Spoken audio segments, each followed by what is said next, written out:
Encore un nouveau membre chez VShoujo, une VTubeuse sollicitée par le gouvernement, un reboot d'un dessin animé de notre jeunesse et bien d'autres actualités à découvrir. Bonjour à tous et bienvenue dans cette nouvelle édition des Actus Virtuelles. J'espère que vous allez bien. Avant de commencer, je tiens à vous informer que si vous n'avez pas encore vu, j'ai lancé un nouveau format intitulé les Minutes Virtuelles. Alors ce format consiste à réagir à des vidéos plutôt marrantes et il y a eu de très bons retours positifs. Merci à celles et ceux qui ont regardé et à ceux qui ont donné leur avis. N'hésitez pas à y jeter un coup d'œil si ça vous intéresse. Et maintenant, sans plus trop tarder, nous allons passer aux actualités de ces dernières semaines.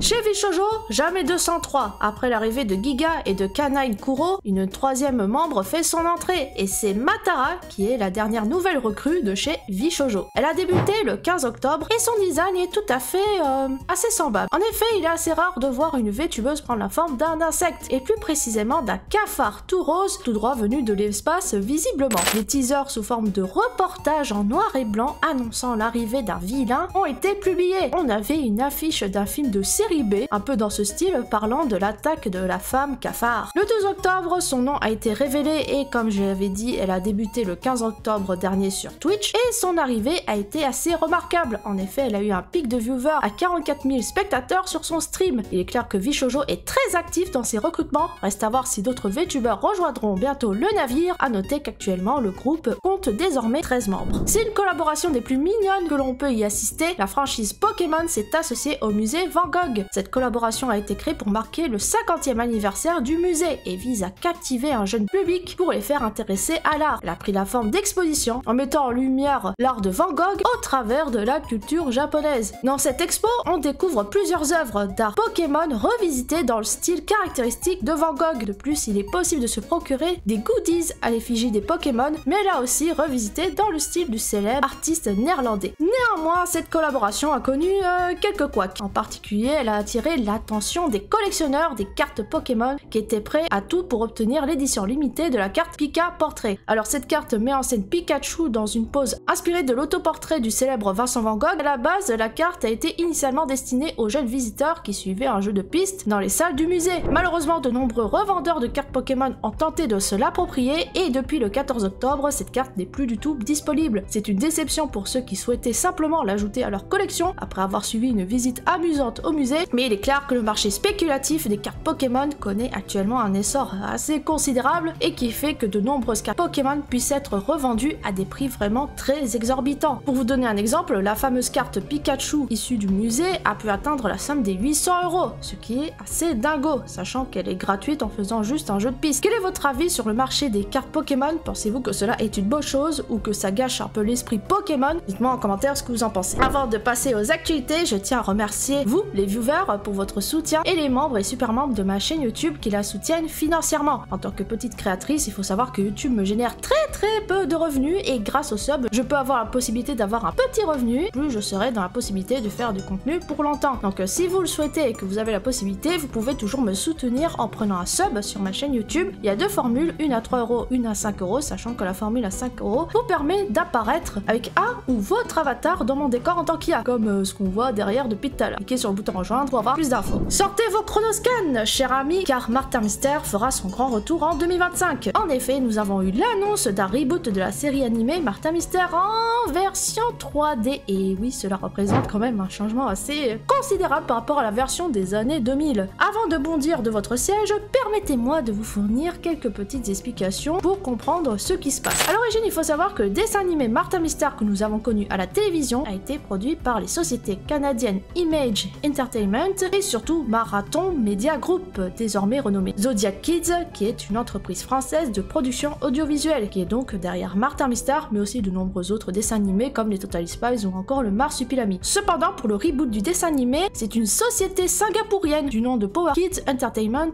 qui prendra les rênes de ce projet. Alors à première vue, on va pas se mentir, l'affiche ne suscite pas du tout l'enthousiasme. Martin Mystère paraît très lisse et bien habillé, comme un gentleman à la limite, ce qui est un changement radical par rapport au style qu'il avait eu avant avec son style un peu de surfeur. D'ailleurs Java maintenant c'est lui l'espèce de surfeur de l'histoire. Et nous avons Diana, et oui, c'est bien elle. Donc forcément beaucoup d'appréhension suite à ce changement radical de la série, à savoir est-ce qu'ils conserveront leur caractère, voire même leur doubleur, ou encore même le scénario qu'on a connu. Oui, c'est intéressant de se poser cette question car il faut savoir que de base Martin Mystère est une adaptation très libre d'une bande dessinée du même nom créée par Alfredo Castelli et Giancarlo Alessandrini. Désolé de la prononciation, j'ai jamais fait italien. Dans la BD, Martin Mystère est un aventurier écrivain qui explore des pistes et des légendes pour ses écrits. Java est un homme néandertalien découvert par Martin Mystère dans les sommets des montagnes en Mongolie. Et Diana, c'est sa fiancée. Oui, la fiancée de Martin Mystère, vous avez bien entendu. Ouais, cela change complètement la donne par rapport au dessin animé, car dans ce dernier, il faut savoir que Diana, nous l'avons connue en tant que demi-sœur de Martin Mystère. Donc voilà. Comme quoi, on en apprend tous les jours, donc à voir ce que ça va donner avec cette nouvelle version qu'il va falloir attendre du coup dans 2 ans. Un tout nouveau casque signé Meta fait actuellement beaucoup de bruit, le Meta Quest 3. Ce casque est assez incroyable, notamment parce qu'il offre la possibilité d'explorer la réalité mixte, donc ce qu'on appelle la XR, à l'image du récent Apple Pro Vision. Se distingue par sa finesse, sa légèreté, un processeur plus performant, avec une résolution d'écran qui est assez améliorée. Avec une telle puissance de traitement, les possibilités deviennent assez grandes. Vous pouvez métamorphoser votre espace de vie en y ajoutant des éléments 3D, le tout en utilisant simplement vos mains. Par exemple, il faut savoir que Verui Studio a récemment annoncé qu'il était possible d'accéder au Verui Hub depuis le MetaQuest 3 et d'afficher un avatar directement dans votre salon. C'est quand même assez sympa de pouvoir voir son avatar en 3D directement en face de nous et dans notre chez nous. Vous imaginez bien qu'avec cette technologie, on peut faire tellement de choses. Imaginez-vous capable de convertir votre sol en lave, de jouer à des jeux directement sur votre canapé où l'action se déroule directement dans votre salon, de pouvoir créer de la musique avec votre propre piano réel ou bien sûr de vous immerger dans des mondes virtuels en utilisant le casque comme un casque VR classique. Alors il faut savoir que le MetaQuest 3 est proposé à la vente au prix de 549,99 € pour la version 128 Go et 699,99 € pour la version 512 Go. Êtes-vous intéressé par la réalité virtuelle d'une manière générale et par ce casque en particulier? N'hésitez pas à me le dire en commentaire. Dans une série de documentaires intitulée The Professionals, produite par la NHK, qui est donc la télévision japonaise, un événement inédit se prépare. Pour la première fois, une interview sera diffusée mettant en avant un personnage d'un animé, et ce personnage, ce n'est rien d'autre que Eren Yeager, le protagoniste de l'attaque des Titans, dans un épisode spécial baptisé Eren Yeager Special. Pour être bien clair à propos de cette information, il ne s'agit pas du tout de l'interview du doubleur d'Eren, mais bien du personnage en lui-même. La thématique du documentaire restera fidèle à son format de base. Alors comment ça marche vie professionnelle? En gros, on va explorer le style du travail de la personne interviewée au sein de son univers. Donc là, avec Eren Yeager, ça sera au sein de son univers fictif. Et on va lui poser plusieurs questions, comme par exemple, on peut lui demander quelles sont ses motivations à poursuivre la lutte contre les titans, et ainsi lui demander qu'est-ce qui signifie pour lui d'être un professionnel. Voir un personnage animé être interviewé dans le cadre de cette série documentaire apporte une dimension assez professionnelle et unique, généralement réservée à des personnes qui sont réelles, discutant de leur métier. Cette démarche permet de transcender le côté imaginaire propre à l'animation et de pourquoi pas aller encore plus loin dans la créativité. Bon, bien sûr, ce n'est pas la première fois qu'on voit des personnages de dessins animés ou d'animés ou du produit de divertissement qui sont interviewés. Faut savoir qu'en France, c'est déjà arrivé plusieurs fois. Par exemple, nous avons pu voir Ladybug de la série animée Miraculous sur M6, on a vu Croque-Mou de Dragon 3 sur BFM TV ou encore Titeuf sur France 2. Et c'est parti pour une actu insolite qui nous vient